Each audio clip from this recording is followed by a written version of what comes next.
Hello, and thank you for taking time to learn about the 2019 Regional Plan. I'm Mary Casillas-Salas, Mayor of Chula Vista and the Chair of the SANDAG Regional Planning Committee.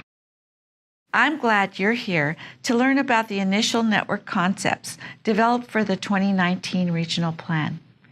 At the end of this video, please be sure to take our online survey and share your input by October 31st. Thank you.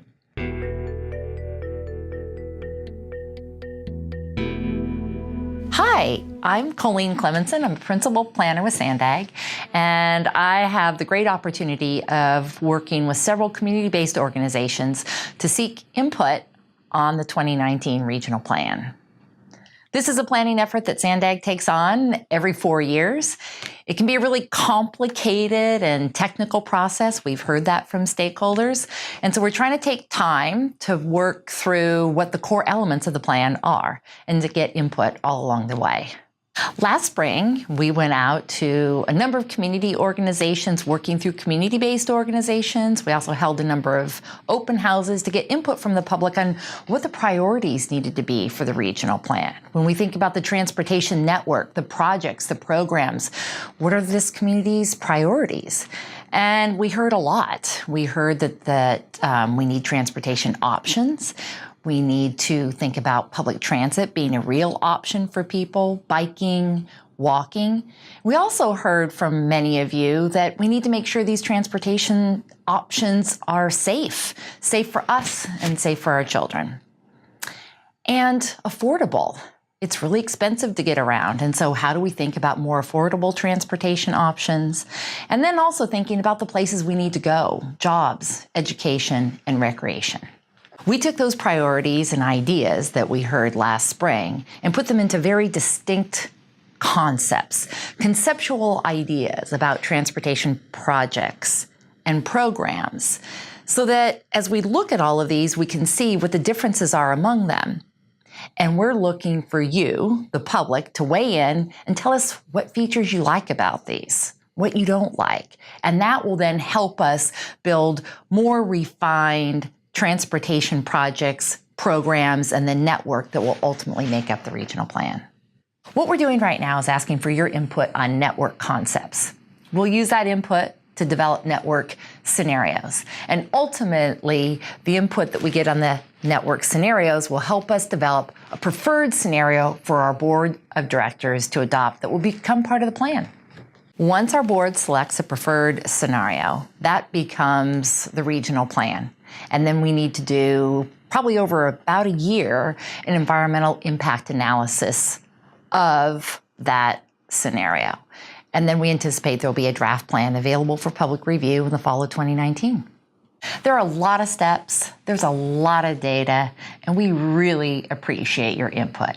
Thank you so much for being here today. And next, you're going to hear from our planning director, Mug Stoll, who's going to share more information with you about these network concepts.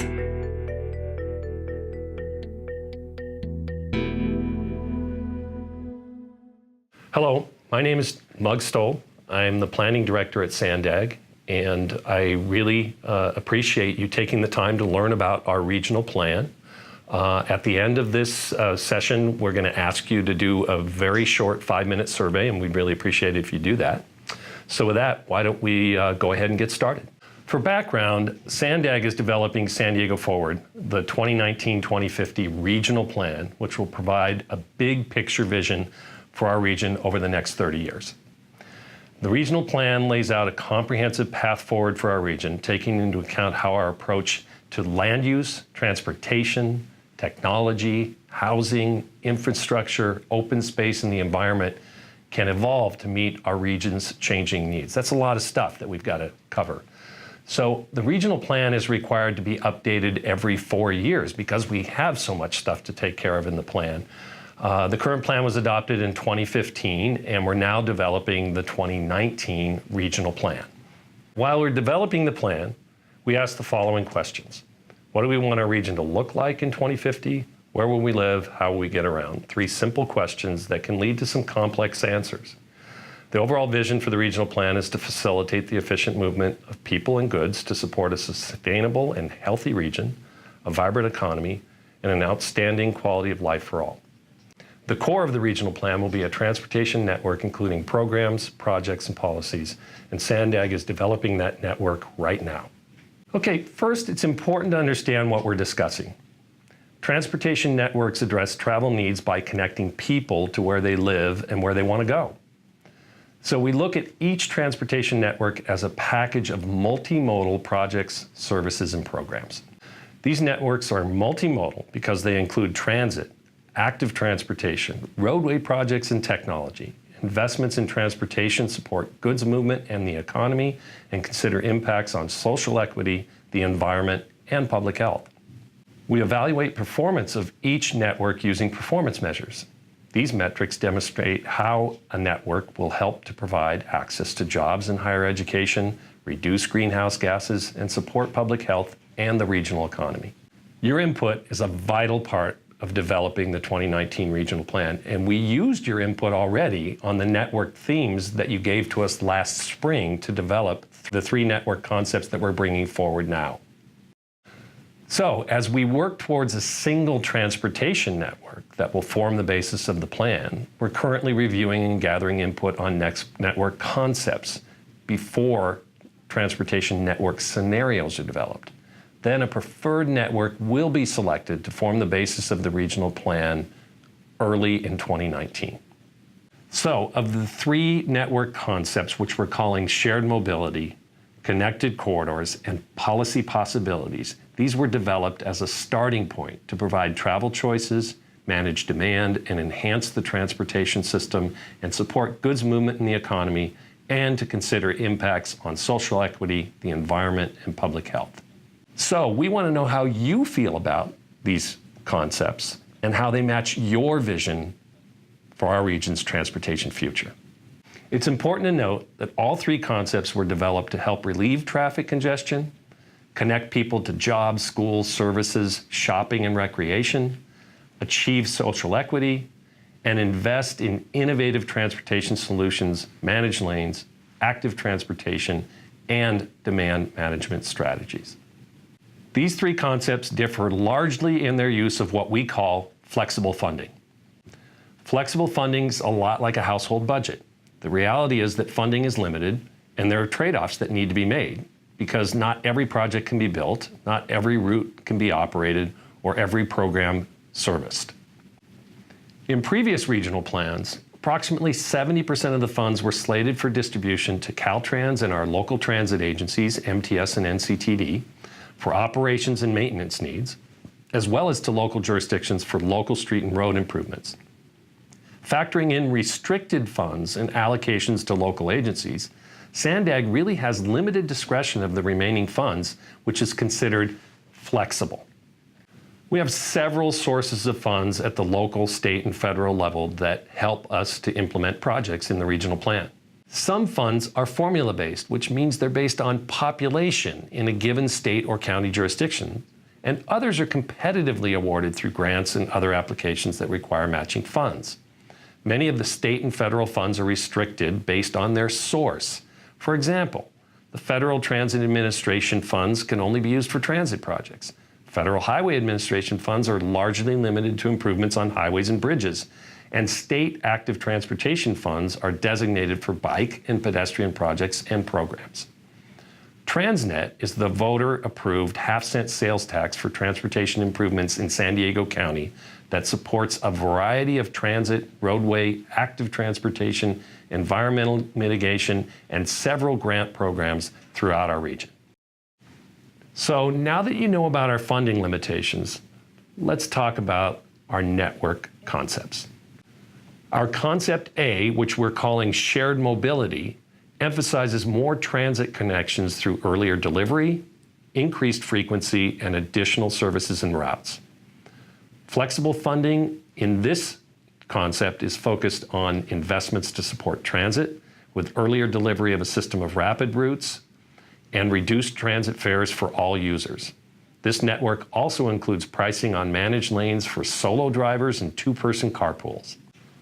Our next concept, concept B, which we call connected corridors, emphasizes major corridor improvements on the freeway system for highway and transit projects and concentrates on completing a connected system of managed lanes.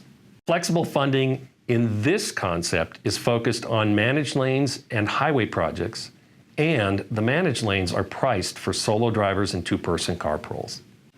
Finally, our last concept, C, which we call policy possibilities, emphasizes active management of our transportation network through new technologies, policies, and programs. Flexible funding in this concept is focused on transit with reduced fares and mobility management programs and incentives. Other considerations include tolled carpool and managed lanes for all vehicles, parking pricing, adoption of automated and connected vehicles, electric vehicle chargers and purchasing incentives, and smart intersections. So, among all three network concepts, we've thought about how transportation improvements can address our travel needs in different ways. We consider whether to add more space for cars or more space for bikes, people, and transit, whether to maintain our existing system or invest in new infrastructure. Pricing is a consideration too. Tolled use of express lanes can provide a more reliable commute, while general purpose lanes that have no toll can be congested during peak travel periods. We think about transit and whether to add more frequent service to existing routes or build new routes to more areas. We also think about the types of transit, whether they're fixed routes like the trolley or the coaster, or flexible transit services that can be changed based on demand like a rapid system. Now that you've learned about our network concepts, we invite you to provide your input by taking our 5-minute interactive survey at sdforward.com/survey. Through the survey, you'll be asked what you think should be considered as we build the San Diego region's transportation future. Choose your top 5 priorities to see how each of the network concepts will perform. Then you'll be invited to rate the network concepts from 1 to 5 stars. Finally, you'll see a series of 5 transportation elements or trade-offs because, it can be tough on some of these. Which of the 2 options do you prefer and how strong is your preference? We really want to thank you for your interest in the 2019 Regional Plan.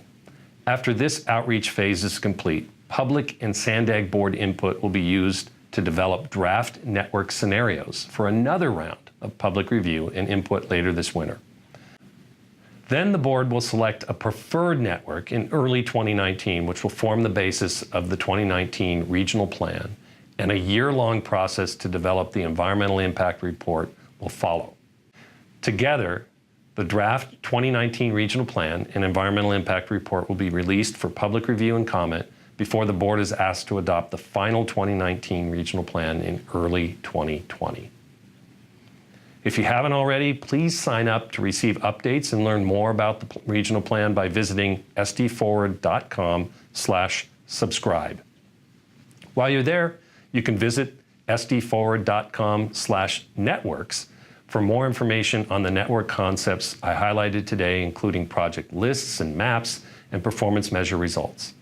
If you'd like to learn more about the Regional Plan development process, SANDAG has produced a series of informational videos you can watch at sdforward.com/videos. I really encourage you to watch these. They really tell a great story about our plan. I really want to thank all of you for taking your time to better understand our 2019 Regional Plan. And I want to encourage you to let all of your family and friends know to take our survey, because the more input we get, the better this Regional Plan is going to be for San Diego. Thank you again.